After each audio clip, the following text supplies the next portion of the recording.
Boa tarde, boa noite, igreja querida, e feliz aniversário. Talvez alguns não se lembram, porque todos os anos, nós que somos um povo tão festivo, damos um jeito de celebrarmos o nosso aniversário, aniversário da igreja. Vamos ao parque, comer um churrasco, uma vez já fomos para a praia, mais do que uma vez, e é sempre uma ocasião, mas durante a quarentena as coisas ficam todas mais engessadinhas, mas isto não deve conter os nossos corações de sermos muito gratos ao Senhor. São 26 anos que já existimos como igreja, como Kendall Brazilian Church. A vida realmente passa muito rápido. Eu não quero começar as reminiscências que parece que foi ontem, etc., porque isso vai tomar um tempo que nós queremos usar para pregar a palavra do Senhor. Mas eu creio que seria tão apropriado que você aí na sua casa, nós aqui, os poucos que viemos para dar conta de efetivar esse momento de adoração, que nós pudéssemos, com gratidão no nosso coração, silenciar e seguirmos em oração a Ele.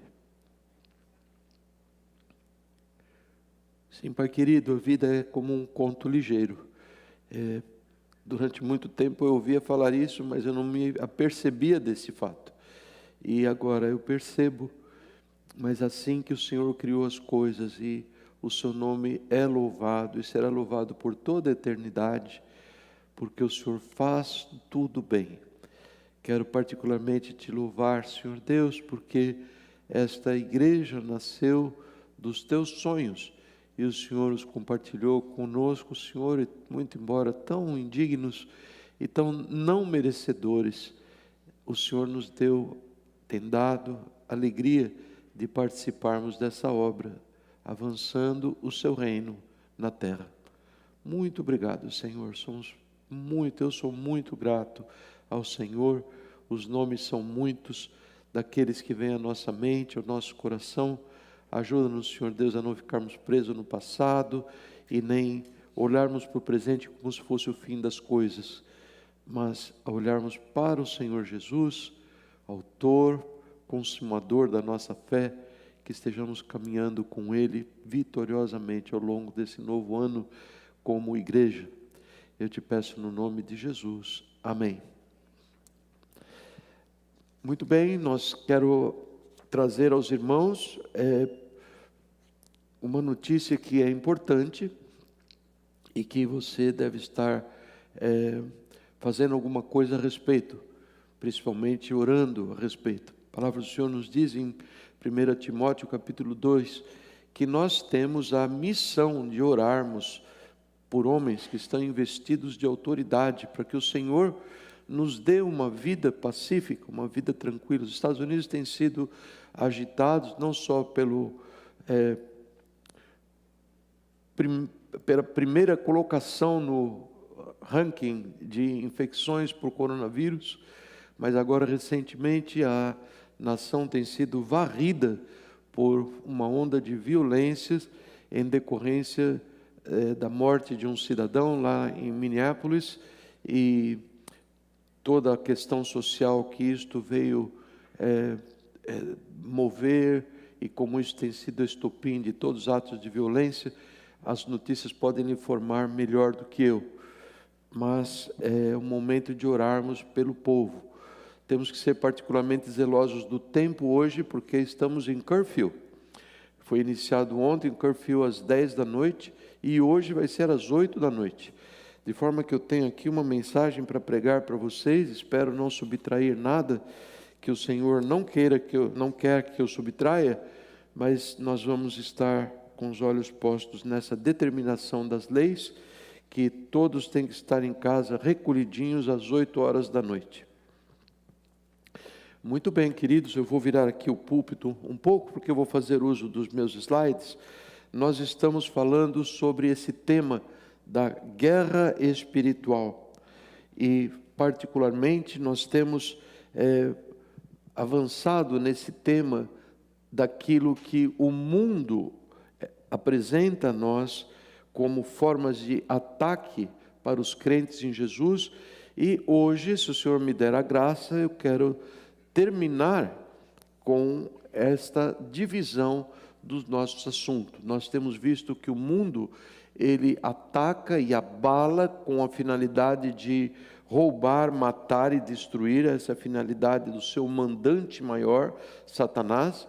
Ele ataca o povo de Deus através de preocupações, ansiedades, distrações e diversões que tem se colocado como um Deus substituto ao nosso Deus, a tentação de possuir coisas ou amor ao dinheiro. Já falamos também no domingo passado sobre a falsa segurança de depositar a confiança no homem, e hoje eu quero falar com vocês sobre secularização, a secularização da mente.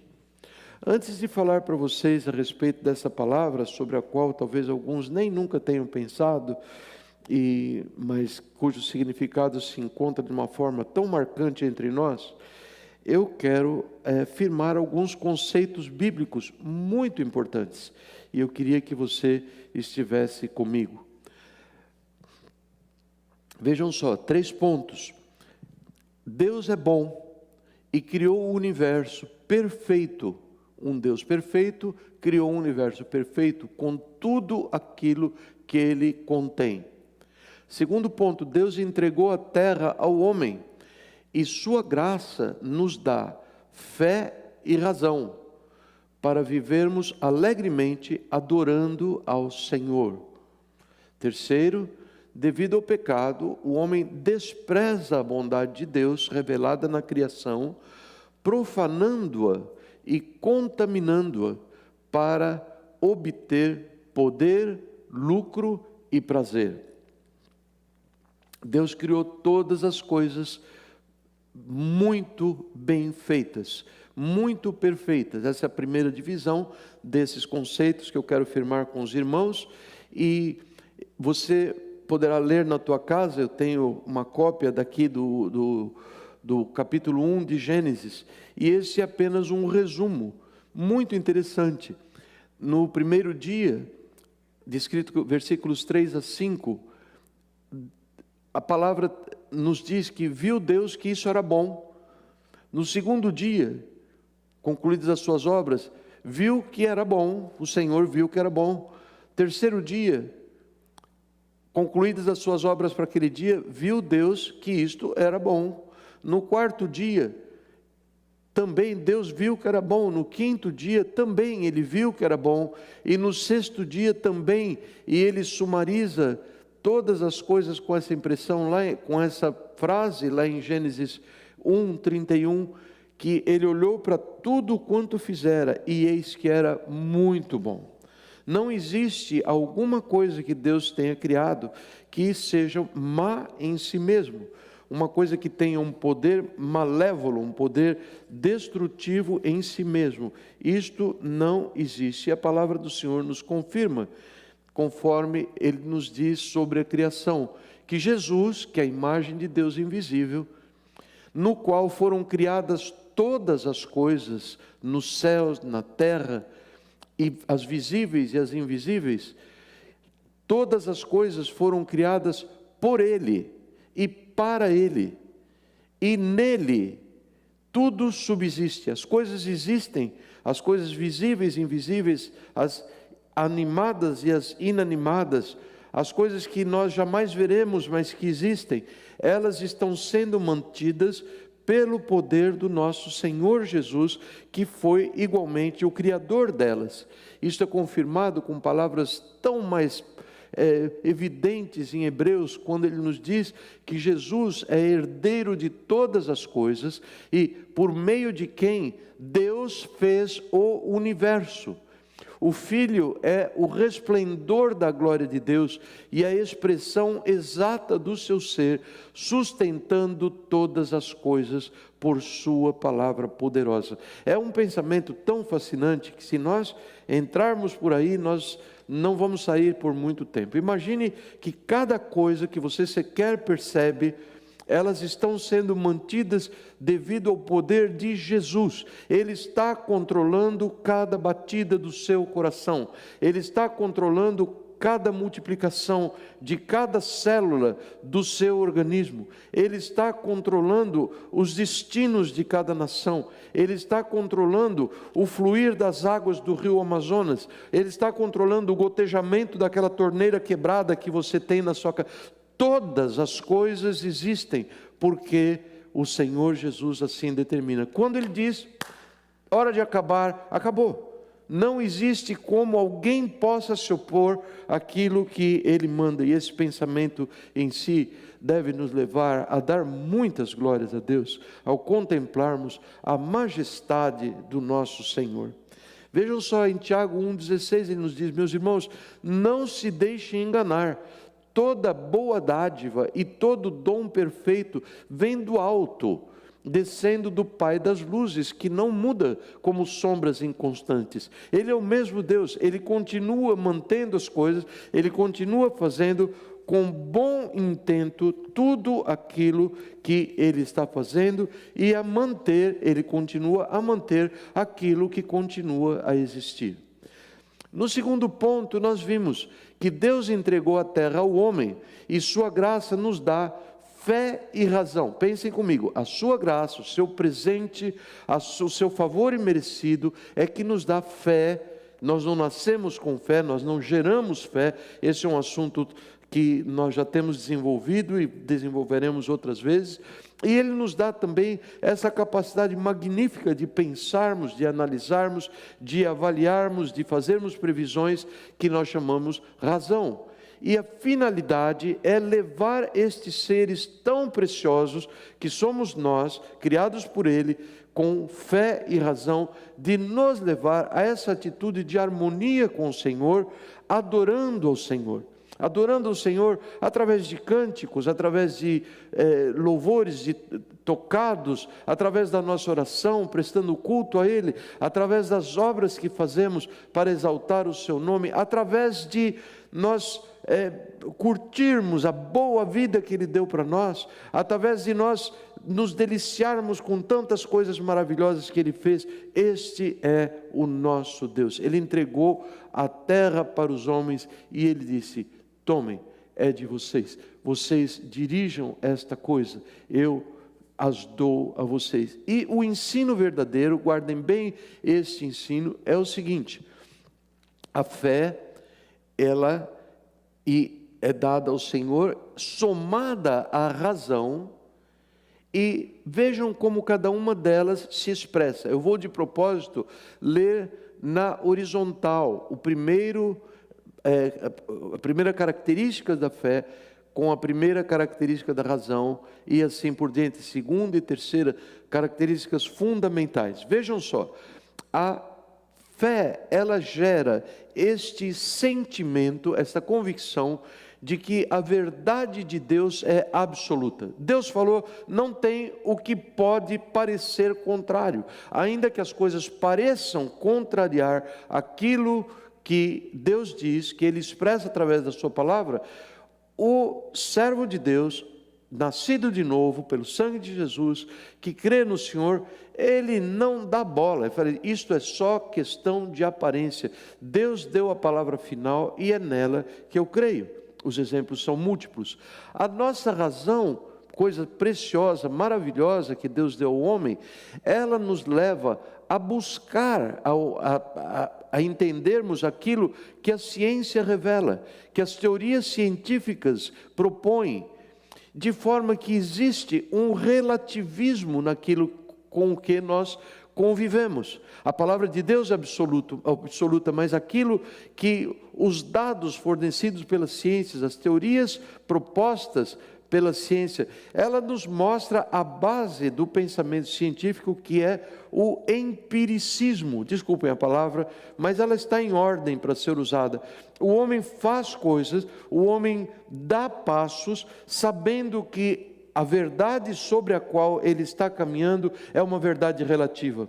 Ele caminha com mais tranquilidade por causa das altas porcentagens de acerto, mas ele não tem a finalização ele não tem uma certeza absoluta daquilo que ele faz. Se opera, se dá um remédio, se lança um foguete, baseado numa grande evidência dado pelos meios científicos, mas nós não podemos saber, o cientista honesto sabe que tudo é empírico. Vejam só, a fé, ela gera no coração do servo do Senhor Jesus, ela gera esse desejo de busca de revelação. A famosa pergunta: Senhor, qual é a tua vontade? Qual a tua vontade a respeito dessa questão? Como é que eu devo proceder? E Deus revela. A fé nos leva a aguardarmos, esperarmos com alegria no Senhor. Ela nos leva a nós passarmos por tribulações com paciência. Ela nos leva a perseverarmos na oração, sabendo que Deus se revela aos seus servos, seja pela palavra escrita, seja por outros meios que Deus se comunica para o homem, através de sonhos, através de revelações sobrenaturais. Deus ainda faz, conforme Ele se declara, conforme Ele declara os seus feitos poderosos na sua palavra. Vejam só, por outro lado, a razão nos leva a uma busca de conhecimento.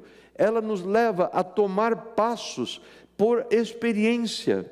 Ela nos leva a... Algum dirá assim: mas você está duvidando de Deus. Não, nós queremos, no afã de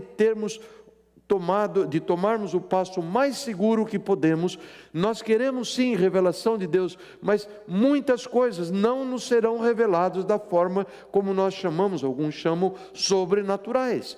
A Bíblia não diz todas as formas de você agir com relação a todos os seus problemas. Deus eventualmente não dará nenhuma manifestação, uma revelação especial através de, como eu disse, sonhos, revelações e outras coisas assim, ou profecias, ou pregações. Ele não dirá, você estará por sua própria conta, com a sua cabeça, buscando conhecimento, sendo prudente, sendo sábio, usando a razão que Deus deu, a fim de que você caminhe de uma forma boa e de uma forma construtiva e abençoadora para você e para outras pessoas.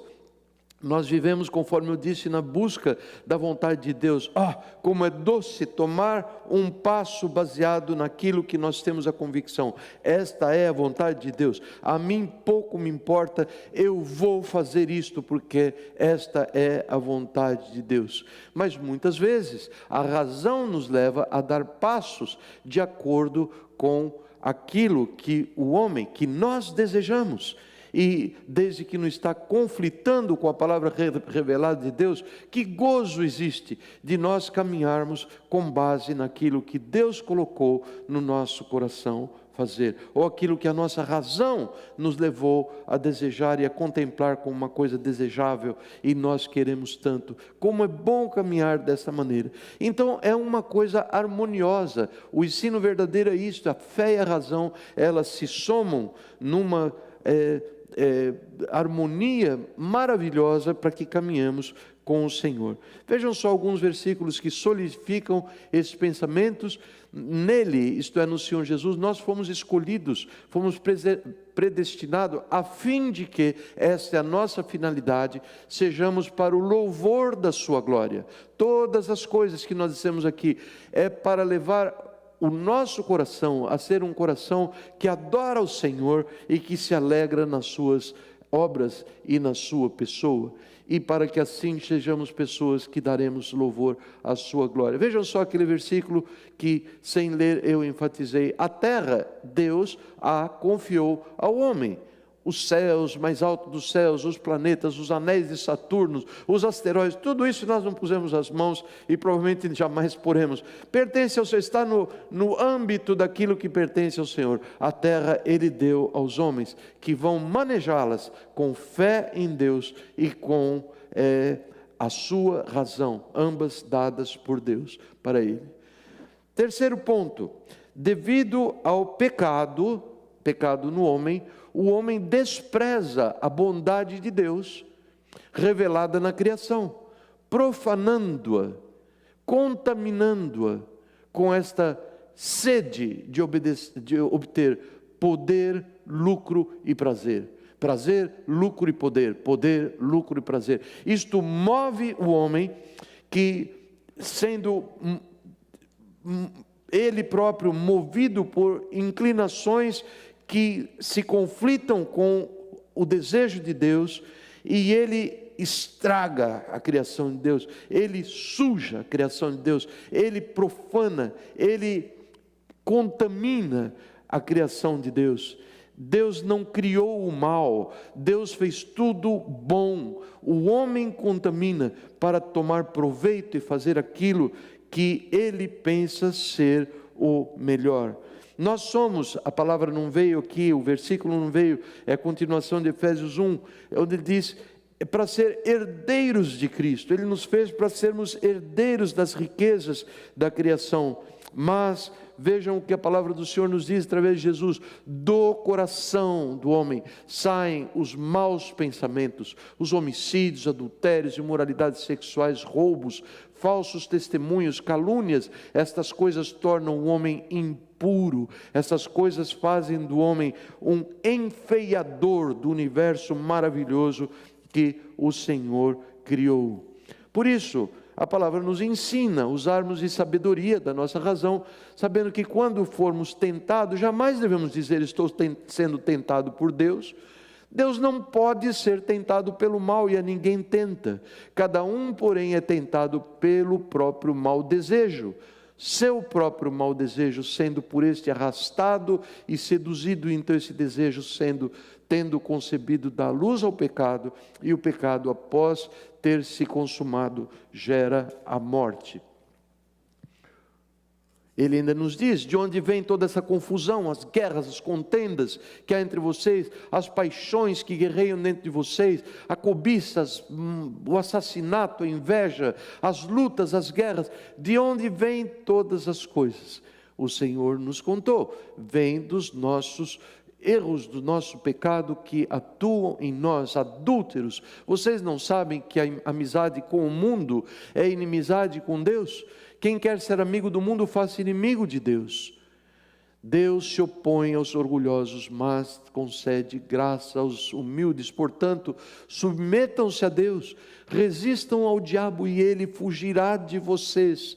Aproximem-se de Deus e ele se aproximará de vocês.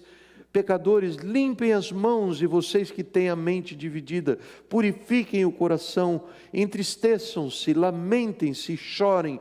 Troquem o riso por lamento e a alegria por tristeza. Humilhem-se diante do Senhor e Ele os exaltará. Tendo revisto todos esses conceitos, eu queria então entrar, afinal, no nosso assunto de hoje. O que significa secularização?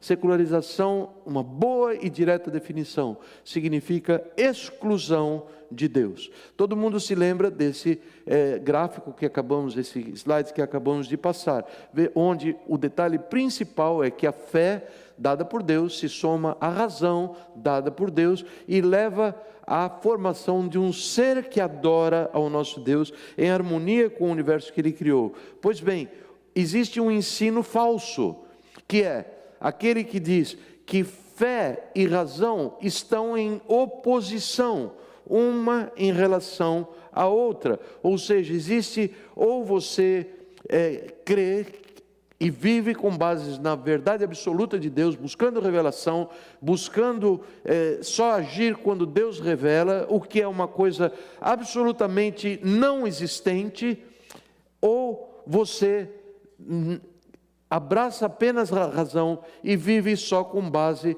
nos pensamentos científicos, buscando agir só com base na sua experiência, na experiência de outros, ou fazendo a sua própria vontade. Pois bem, a secularização fez isto que é feito, isso surgiu lá na época da Revolução Industrial, principalmente na Inglaterra, varreu a Europa nos anos seguintes, começou forte no século 19 para 20 e tem se alastrado conforme eu vou ter oportunidade. Secularização é isto, é a negação de tudo que diz respeito a Deus. Sai o pensamento a respeito de Deus por completo e se vive completamente em valores seculares, ou também chamado profanos, se vive com base totalmente materialista. Esta é a definição de secularização. Irmãos, eu quero dizer uma coisa para os irmãozinhos da igreja, porque às vezes nós vemos alguns apegos, eu me vejo com alguns apegos, que eles não são os mais sábios, não é assim como nós deveríamos gastar o nosso tempo, que é o pensamento de o que é sacro ou sagrado e o que é secular, o que é profano. Será que isto é ruim? Será que isso é pecado? Será que comer jatobá é ruim, é pecado? Será que assistir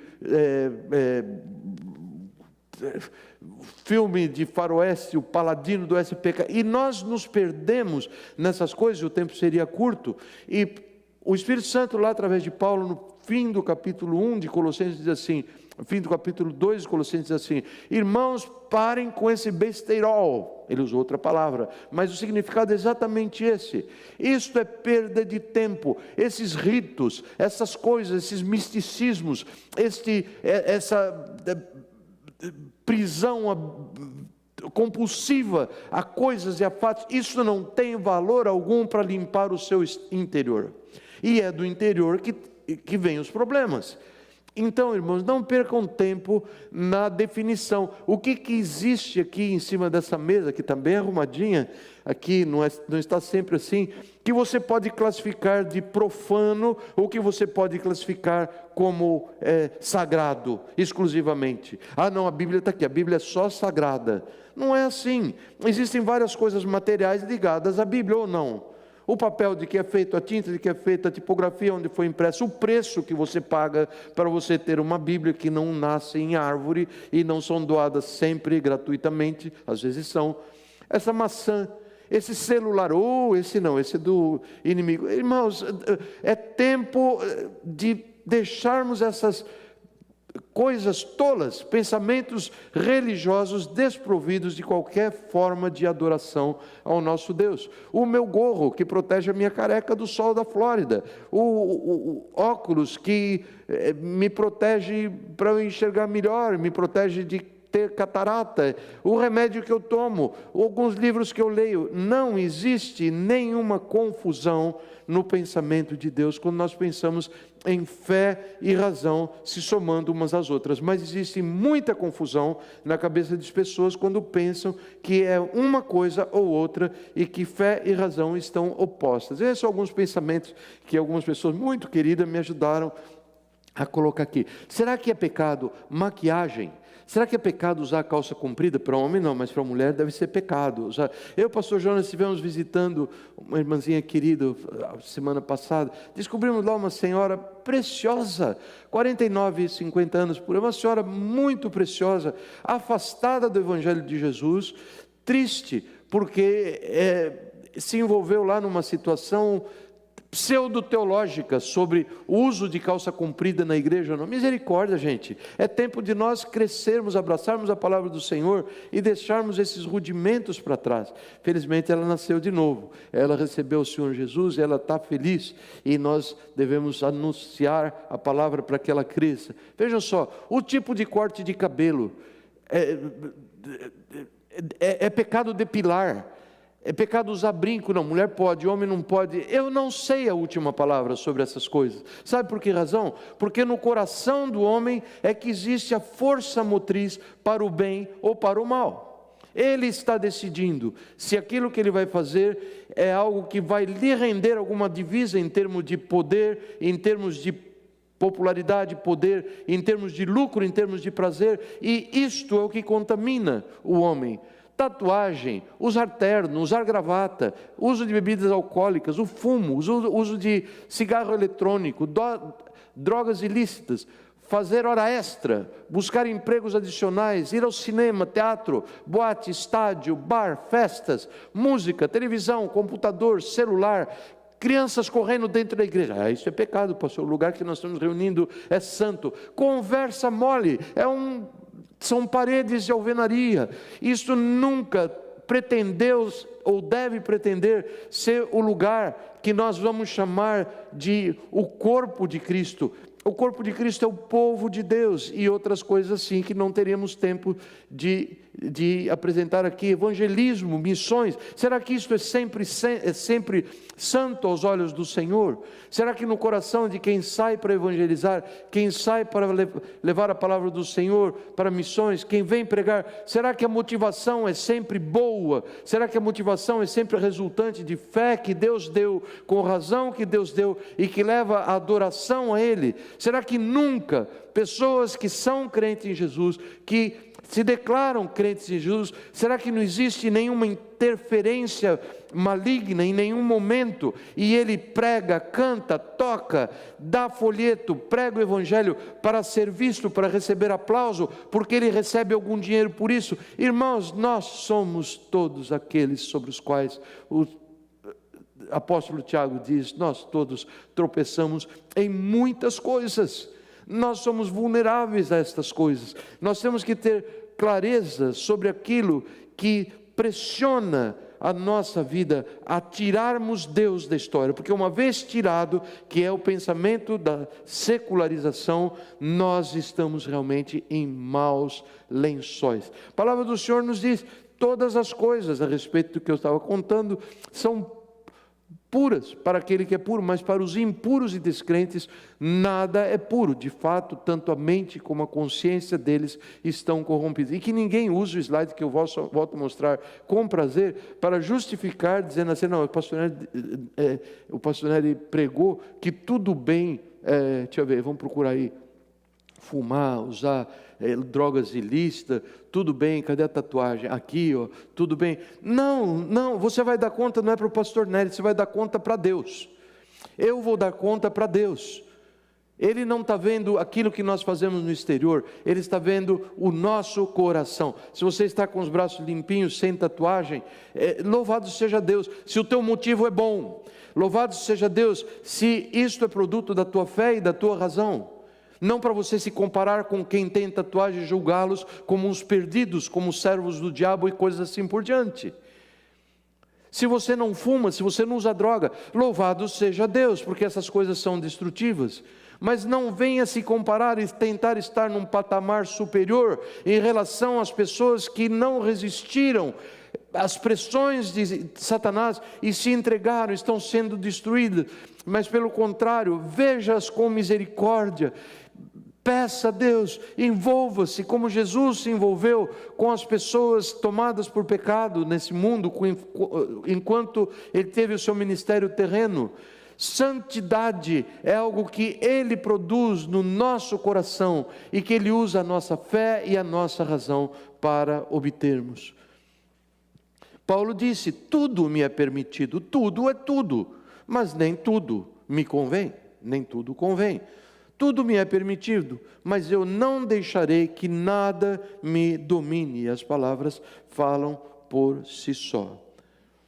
Amados, secularização tem a ver com apostasia. A coisa é muito mais séria do que o rapaz usar brinco, do que usar tatuagem e outras coisas, ou criança correndo dentro da capela. É muito mais sério, é muito mais vital. Existe algo muito mais feio que vem através da secularização. Ela é altamente contagiosa. À medida que outros são contagiados, o risco de contágio aumenta para os demais. E os mecanismos de transição, alguns de transmissão que eu pude lembrar, fazendo uma alusão ao coronavírus, o efeito de massa, o sucesso e poder da maioria, isto é, aqueles que estão... Bom, esse coronavírus não se aplica aqui, coitado de quem está com coronavírus, devemos orar por eles e assim por diante. Mas aqui a secularização, ela traz como que uma aparência de superioridade na pessoa que defende esse pensamento. Eles são agressivos para com os crentes em Jesus. E amados, uma coisa que eu quero enfatizar é que a rendição à secularização traz um grande ponto de interrogação sobre se há volta. Eu gosto de pensar que Deus resgata a pessoa que capitulou. Eu gosto de pensar que Deus, Ele é aquele que vai e que busca a ovelhinha lá no barranco, a ovelhinha perdida. Eu gosto de pensar que eu estava num lamaçal e Ele estendeu a mão e me pôs os pés. Eu amo pensar nisso, e isto certamente é verdade. Mas não é uma verdade vista com muita frequência. Por isso que eu espero em Deus chegar ao ponto de poder falar sobre o tratamento para isto.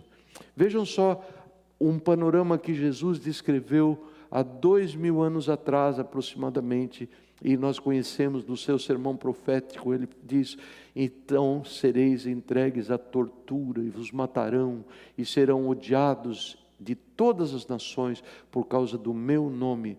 Nesse tempo muitos hão de se escandalizar e trair-se uns aos outros, e mutuamente se odiarão. Igualmente hão de surgir muitos falsos profetas e enganarão a muitos. E por se multiplicar a iniquidade, por se multiplicar, por crescer o número de pessoas abraçando o secularismo, o amor de outros que ainda não tinham caído se esfriará, mas quem perseverar até o fim será salvo. A palavra do Senhor nos diz a respeito daqueles que parecem que estão em vantagem por causa do número e dos aplausos e que recebem, e assim por diante. O tolo diz em seu coração: Deus não existe. É isso, é coisa de tolo. Corromperam-se, guardem bem isso, e cometeram atos detestáveis. Estrelinha, já vou ler para você. Não há ninguém que faça o bem. Esta é a face oculta. Esta é a face que muitas vezes o jovem entusiasmado das universidades, o intelectual, eles não veem, porque ainda não se apresentou. A cara feia do secularismo ainda não se apresentou, mas é só questão de tempo. Eu vi lá que aquele que não perseverar até o fim não será salvo. Mas eu estou dizendo, nessa terra já as coisas se manifestam assim. Vejam só, entre os principais proponentes do secularismo, da secularização, que varreu a Europa e foi chegando até onde nós estamos e assim por diante, estão Karl Marx, Engels, Freud, Darwin, Durkheim. E vejam só que coisa interessante, é um recorte de um pequeno parágrafo de um grande livro que se chama O Arquipélago Gulag, escrito por Alexander Solzhenitsyn, um dissidente russo que com esse livro ele foi laureado com o Prêmio Nobel de Literatura, o qual ele não pôde receber em Estocolmo porque ele era um prisioneiro político. Então, isto diz Solzhenitsyn a respeito da maravilha do pensamento chamado pensamento secular, da secularização. Ele diz assim: o maior número de vítimas do marxismo eram cristãos, pois os revolucionários desprezavam e odiavam a Jesus e aqueles que criam nele. Vocês estão lendo certo, 66 milhões de pessoas foram sequestradas e finalmente morreram de maneiras horríveis. Esta é uma testemunha ocular desses horrores na União Soviética. 66 milhões de pessoas. Isso é um país maior do que a Alemanha.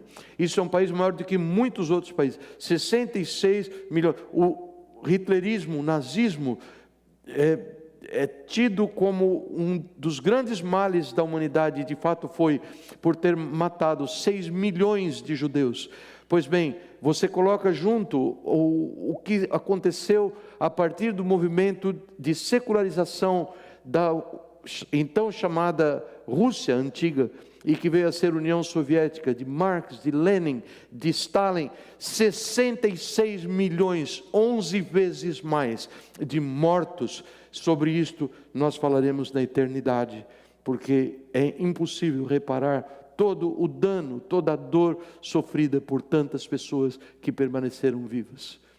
Secularização, vejam só, eu tirei isso um artigo, eu vou ler para vocês, é bem pequenininho, mas para você ter uma ideia de onde nós estamos vivendo. Secularização é um tema muito quente em debates nos Estados Unidos. Nação que por muito tempo considerada cristã, verdade? Com muitos valores cristãos presentes na base de seus costumes e leis. No entanto, nas últimas poucas décadas, tá? Isso aqui é pós-guerra, basicamente. Os Estados Unidos foi para a Segunda Guerra Mundial ainda detendo esse tipo de medalha, esse tipo de posição, uma nação cristã. Não quer dizer que cada pessoa do país era um convertido, nascido de novo em Cristo Jesus, quisera Deus que fosse, mas a fachada geral, a nação se movia com bases no pensamento cristão. No entanto, nas últimas poucas décadas, a nação está se tornando mais secularizada com o crescimento de outras religiões e do ateísmo. Como resultado, os Estados Unidos têm se tornado, como muitos outros países do mundo, particularmente da Europa, progressivamente mais secularizado. Tem existido uma pressão cada vez maior de vários países do mundo, especialmente dos Estados Unidos, para que outros países também se secularizem. Isto é, se converteu ao mal mais tardiamente e rapidamente se tornou um pioneiro em espalhar o mal da secularização. E esse é o mal que nós estamos vendo ocorrer diante dos nossos olhos. Só razão.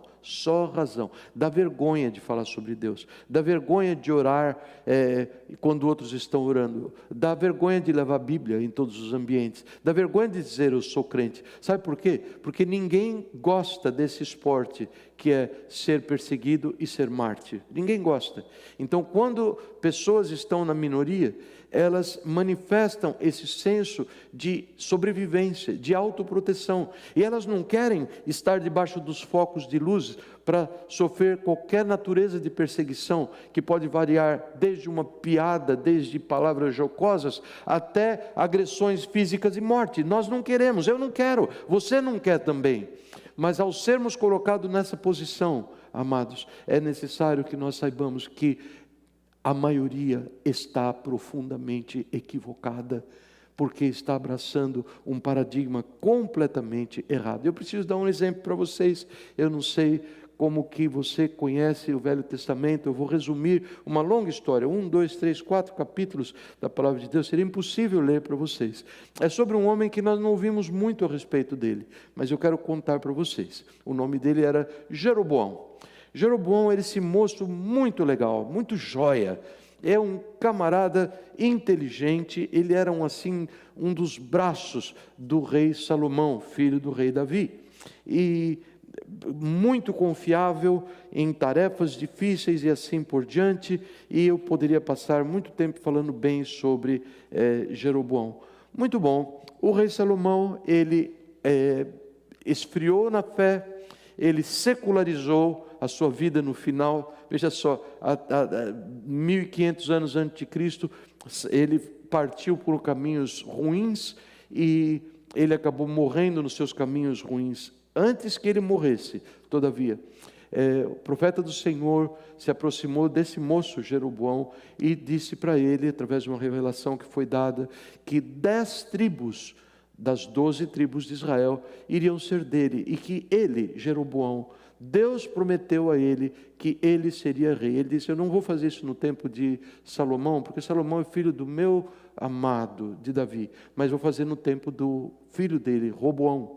E de fato, quando o filho de Salomão sobe ao trono, existe uma cisão, existe uma separação, e nessa separação, Deus cumpre aquilo que ele havia dito para Jeroboão, o homem da ilustração. Jeroboão rima, e ele concede a Jeroboão o ser rei sobre a maioria das tribos de Israel, e deixa ao sul, com Roboão, 2 tribos, as tribos de Judá e Benjamim. Ouça essas palavras que o Senhor diz para Jeroboão, através do profeta Aías: eu tirarei o reino das mãos do seu filho, e darei 10 tribos a você. Darei uma tribo ao seu filho, a fim de que o meu servo Davi sempre tenha diante de mim um descendente no trono em Jerusalém, a cidade onde eu quis pôr o meu nome. Quanto a você, Jeroboão, eu o farei reinar sobre tudo o que o seu coração desejar. Você será rei em Israel. Se você fizer tudo o que eu lhe ordenar, diz o Senhor, e andar nos meus caminhos, e fizer o que eu aprovo, obedecendo os meus decretos e os meus mandamentos, como fez o meu servo Davi, eu estarei com você. Edificarei para você uma dinastia tão permanente quanto a que edifiquei para Davi, e darei Israel a você. Humilharei os descendentes de Davi por causa disto, mas não para sempre. Vejam que coisa, Deus prometeu para ele, esse servo Jeroboão, dar para ele uma posição tão elevada. Ele iria se tornar, não só iria se tornar rei da maior parte de Israel, mas a sua descendente seria solidamente mantida pela mão do Senhor, tanto quanto ele havia prometido para o rei Davi. Vejam só o que aconteceu, infelizmente. Jeroboão, eu preciso ler um trecho para vocês que está aqui. Uma vez feito rei, lá no seu domínio, nas suas 10 tribos, a capital de Israel ainda não era Samaria, não existia ainda. Ele estava lá e um dia ele é atacado por esse pensamento. Jeroboão, isso está em 1 Reis 12, 26, aos irmãos bereanos, podem achar. Jeroboão pensou, Deus prometeu, é verdade. Mas o reino agora provavelmente voltará para a dinastia de Davi. Se este povo, que está aqui comigo, subir a Jerusalém para oferecer sacrifícios no templo do Senhor, novamente dedicarão sua lealdade ao Senhor deles, Roboão, rei de Judá. Eles vão me matar e vão voltar para o rei Roboão. E depois de aconselhar-se, o rei fez 2 bezerros de ouro e disse ao povo: vocês já subiram muito a Jerusalém, povo, vocês estão cansados de ir para Jerusalém, vocês vão gastar tempo para Jerusalém, vão se cantar. Aqui estão os seus deuses, esses 2 bezerros, foram eles que tiraram a vocês do Egito. Queridos, isso pode parecer alguma coisa sem maiores consequências. Eu queria dizer para vocês que a consequência foi nefasta sobre o reino de Israel. Vejam só o que aconteceu. Aqui está uma lista dos 19 reis que reinaram em Israel durante os 241 anos que existiu esta nação. Durante 241 anos, Deus não fez outra coisa senão insistir em enviar profetas, enviar servos, que nem sempre foram bem-vindos. Aliás, muitas vezes foram maltratados, foram escorraçados, foram mortos e assim por diante, por um povo que não queria sair da sua tradição. Agora a tradição iniciada por Jeroboão. Jeroboão disse, não é o Senhor não, são esses bezerros. E o povo acreditou, e o povo curtiu a ideia. Existiam fatores benéficos ao povo de aceitar esse novo pensamento. Queridos, o que aconteceu? O Senhor riscou a nação de Israel da terra, depois de 241 anos. E eu quero contar para vocês que todos os 19 reis, todos foram reis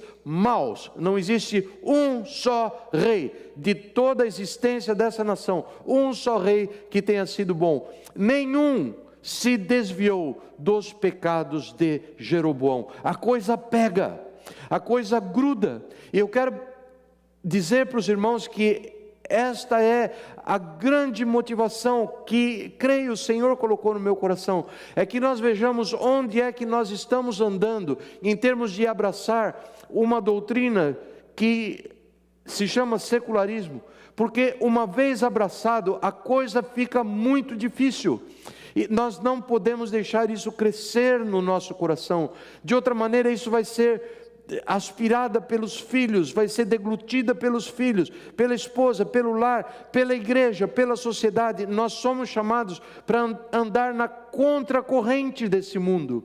Nós somos chamados para contemplar o fato de que Deus nos deu fé e razão e caminharmos dentro dessas balizas que o Senhor nos deu.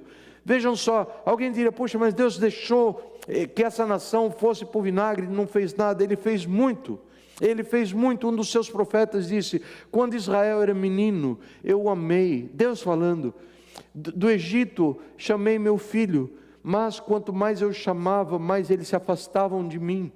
Eles ofereceram sacrifícios a Baalins e queimaram incenso para ídolos esculpidos, mas fui eu quem ensinou Efraim, outra forma de chamar as nações, as tribos do norte, pelo nome de uma das tribos, Efraim. Fui eu que ensinou Efraim a andar, tomando nos meus braços, mas eles não perceberam que fui eu quem os curou. Eu os conduzi com laços de bondade humana e de amor, tirei do seu pescoço o jugo e me inclinei para alimentá-los. Acaso não voltarão ao Egito e à Síria?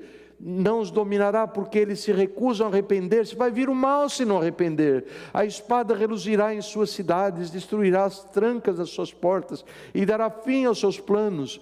O meu povo está decidido a desviar-se de mim, embora sejam conclamados a servir ao Altíssimo, de modo algum o exaltam. Como posso desistir de você, Efraim? Como posso entregá-lo nas mãos de outros, Israel? Como pode tratá-lo como tratei Admar, nações que apostataram do Senhor? Como posso fazer com você o que fiz com Zeboim? O meu coração está enternecido, despertou-se toda a minha compaixão. Não executarei a minha ira impetuosa, não tornarei a destruir Efraim, pois sou Deus e não homem, o santo no meio de vocês. Não virei com ira. Eles seguirão o Senhor. Ao pensamento de Deus, a expectativa: ele rugirá como um leão, como ele rugir, quando ele rugir, os seus filhos virão tremendo desde o ocidente, virão voando do Egito como aves, da Síria como pombas. Eu restabelecerei os seus lares. Palavra do Senhor: há de acontecer, o Senhor diz. Mas vejam a constatação que Deus tem que fazer: Efraim me cercou de mentiras, a casa de Israel de enganos, e Judá é rebelde contra Deus, a saber, contra o santo fiel. Efraim alimenta-se de vento, corre atrás do vento oriental o dia inteiro e multiplica as mentiras e violências. Fez tratados com a Síria e manda azeite para o Egito. Eles me traem, eles me esfaqueiam pelas costas. Este é o povo que eu desejava tanto salvar. Que coisa triste! Que coisa tão triste! Os olhos do Senhor passam por toda a terra. Nós lemos isso lá em 2 Crônicas 16, falando da história do rei Asa, buscando alguém cujo coração quer andar com Ele, ou buscando um coração que, não querendo andar com Ele, chama isso de pecado. Senhor, me perdoa. Amados, apostasia requer um diagnóstico precoce. Tem que ser precoce, senão a coisa toma conta. Vejam só, eu quero ler para vocês o epílogo das 7 cartas do Apocalipse. A última carta que o Senhor Jesus ditou para o apóstolo João é a carta à igreja de Laodiceia, cidade rica, cidade bem próxima de Colossos, para a qual Paulo dirigiu uma das suas cartas, cidade próspera, que é conhecida como a igreja que deixou Jesus do lado de fora. O versículo mais famoso dessa carta, e nós vamos ler em alguns minutos, é aquele que diz no versículo 20, Jesus dizendo: eis que estou à porta e bato, se alguém ouvir a minha voz e abrir a porta, eu entrarei em sua casa, cearei com ele, ele comigo. Abra a porta. E esse versículo tem sido usado imensamente para evangelização. Muitos de nós, você que está me ouvindo, já evangelizaram usando esse versículo, e é um uso legítimo dele, mas o uso verdadeiramente legítimo é quando nós constatamos, é feito quando nós constatamos que esse versículo, essa carta, são destinados a uma igreja. Igreja é uma coletividade de pessoas crentes, pessoas que nasceram de novo. Esta é uma igreja que ouve do Senhor estas palavras. Vejam só: vocês estão me dando náusea. Eu conheço as suas obras e sei que você nem é frio nem é quente. Melhor seria se você fosse frio ou quente. Assim, porque você é morno, não é frio nem quente, estou a ponto de vomitá-lo da minha boca. Tá? Deus está nauseado dessa igreja. Por que razão? Porque você diz: estou rico, adquiri riquezas e não preciso de nada. Não preciso de Deus. Eu não preciso de Deus. Não tenho necessidade, está tudo aqui na ponta dos dedos. Eu confio no meu taco. Eu ando conforme a minha esperteza, conforme as minhas habilidades. Ai, o Senhor diz, não reconhece, porém, que é miserável, digno de compaixão, pobre, cego e que está nu.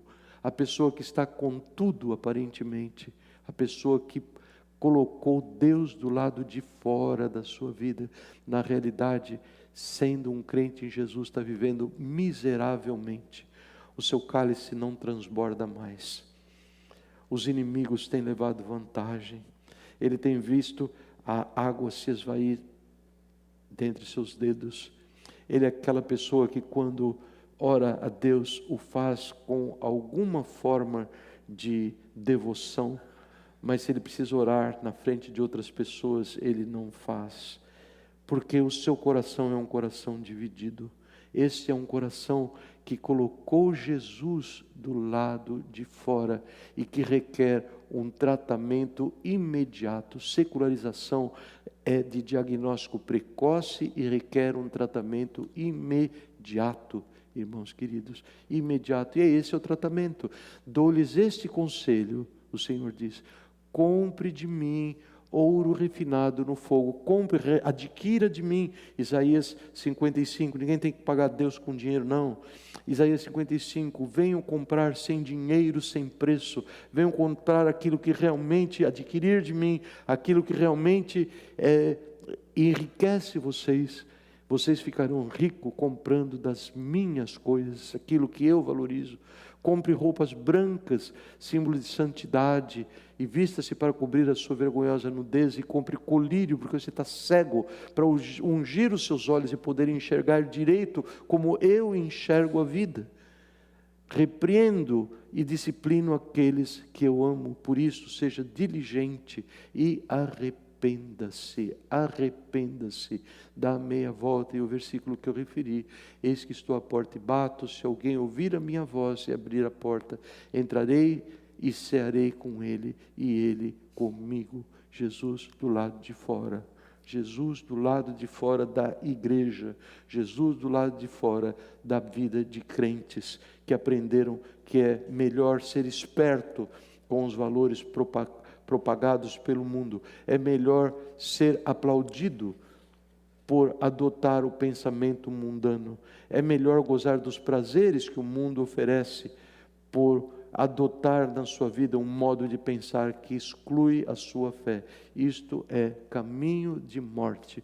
E eu quero falar o tratamento para vocês. Na abertura do livro da carta de Paulo aos Colossenses, ele nos diz o tratamento. Eu tenho a impressão que eu posso dizer isto. Talvez se você tem uma outra direção, eu gostaria muito de saber. Mas eu olhei, e eu acho que esse é o único tratamento. Único tratamento. É orar, mas oração sozinha não resolve. É ler tua Bíblia, sim, mas sozinho não resolve. Vejam que ele diz que é o tratamento desse mundanismo chamado secularização, ao qual eu e você estamos expostos. Vejam bem, ele escreve tão alegrinho, o apóstolo Paulo: por todo mundo esse evangelho vai frutificando e crescendo. É isso que você quer, isso que Deus quer na minha vida, que o evangelho vá frutificando e crescendo. Como também ocorre entre vocês colossenses, o evangelho está frutificando e crescendo. Como que está acontecendo isso?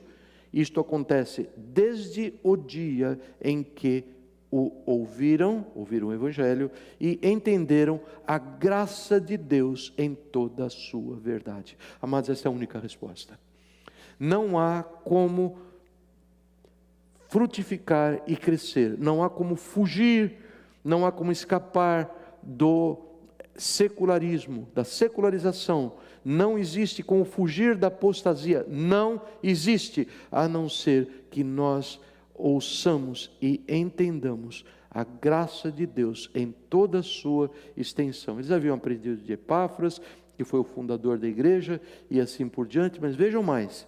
Por esta razão, desde o dia que ouvimos, não deixamos de orar por vocês e de pedir que sejam cheios do pleno conhecimento da vontade de Deus, com toda a sabedoria, que é conhecimento da palavra, conhecimento factual da palavra, e entendimento espiritual, essa outra palavra chamada sunesis, que eu gosto muito, que é, você sabe o que o Senhor deseja, e você tem esse entendimento, essa outra virtude, que é colocá-lo em prática. O tempo seria curto para nós falarmos sobre o homem sábio e o homem tolo, o tolo que construiu a casa na areia, e o homem sábio. E lá o divisor de águas é muito claro. Jesus fala assim, aquele que constrói a sua casa na areia e que cai a casa, e ele está falando sobre julgamento final, e aquele que constrói a sua casa sobre a rocha, a casa que permanece, a única diferença é aquele que ouve a minha palavra e a pratica. A pratica através da graça que o Senhor Jesus nos dá. Senhor, eu não consigo fazer isso, eu não tenho força, tenho poder, eu sinto o desejo de fazer diferente. Senhor, confessa ao Senhor, busca misericórdia, busque graça do Senhor. E Ele diz, você vai ter a sua mente cheia de sabedoria, porque vai dar fome e sede da palavra, você vai buscá-la, e você vai entender espiritualmente as coisas, e vai perceber, estes valores, estas virtudes que a palavra me ensina, tem que ser aquilo que vão ditar a forma de eu caminhar durante os meus anos nesta terra. Eu ouço a palavra de Deus e clamo ao Senhor pela misericórdia. Você deve dizer, eu devo dizer, Senhor, eu clamo ao Senhor que o Senhor me dê graça para que eu possa colocá-la em prática. E ele segue, isto para que vocês vivam de maneira digna do Senhor, em tudo possam agradá-lo, frutifiquem em toda boa obra, cresçam no conhecimento de Deus, isto é, você vai buscar graça de Deus, para que Deus te dê essa virtude de conhecer a palavra e de você colocar a palavra em prática através do poder dele em você, e isto vai gerar em você um comportamento, uma maneira de andar digna do Senhor, que alegra o Senhor, frutos de boas obras. Você vai crescer mais e mais no conhecimento da intimidade com o Senhor e ser fortalecido com todo o poder, de acordo com a força da sua glória, para que tenham toda a perseverança e paciência com alegria. Irmãos, esse versículo é muito sério, nós temos que entender o que ele está falando aqui. Vejam só, ele está dizendo que a graça de Deus buscada, como quem busca tesouros escondidos, buscada e insistindo na graça de Deus, nós seremos fortalecidos com, vejam só, o poder de Deus, de acordo com a força da sua glória. Isso aqui é muito mais do que todo o arsenal nuclear do planeta Terra.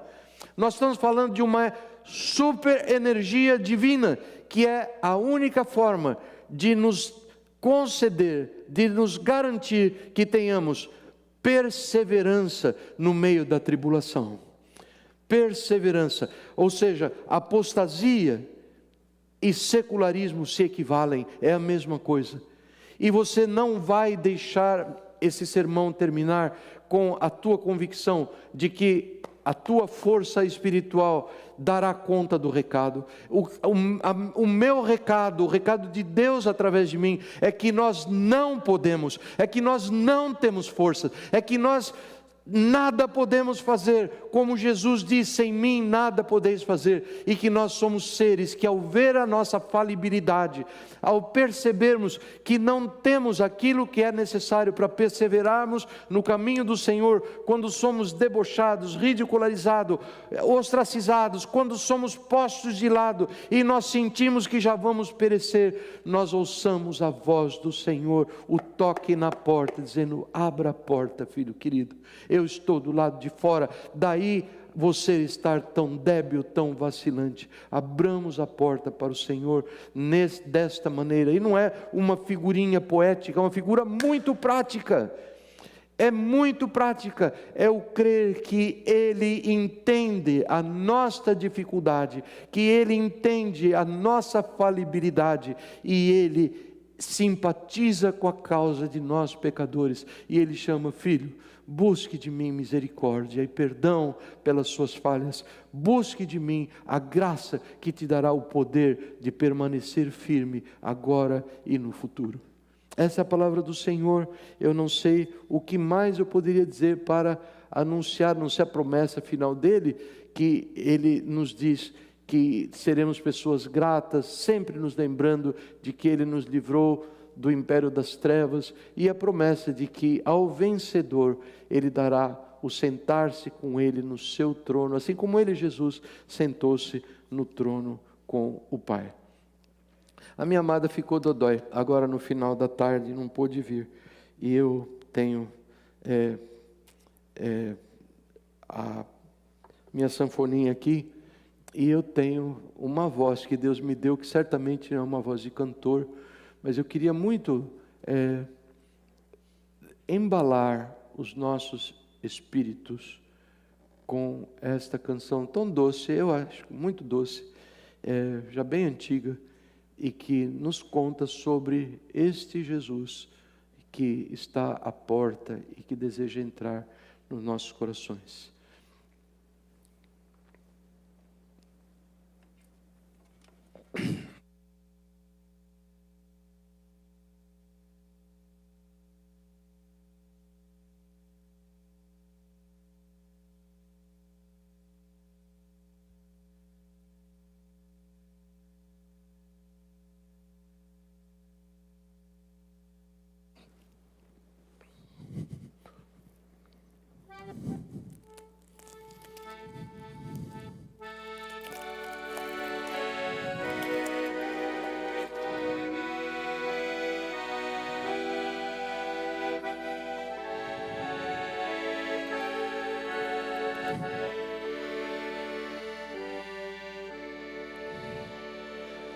Jesus quer entrar hoje em teu coração e para sempre ficar, pois nada o impede de dar-te perdão quando deixares entrar. Já muitas vezes a porta esperou e agora Ele volta a bater,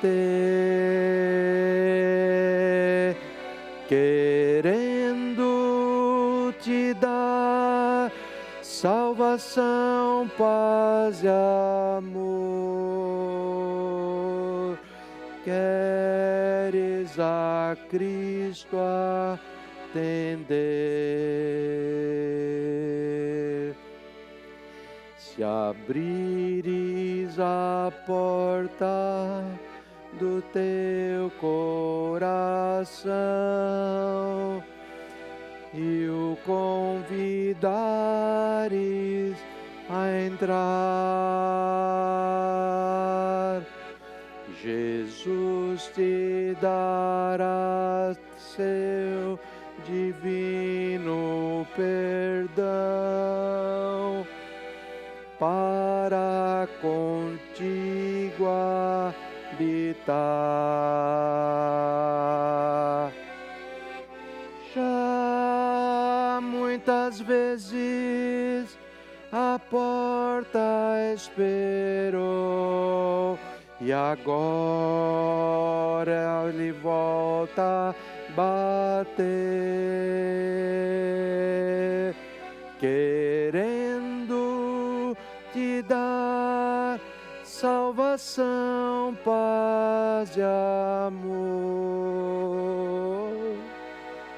Queres a Cristo atender? Já muitas vezes na porta esperou, e agora ele volta a bater,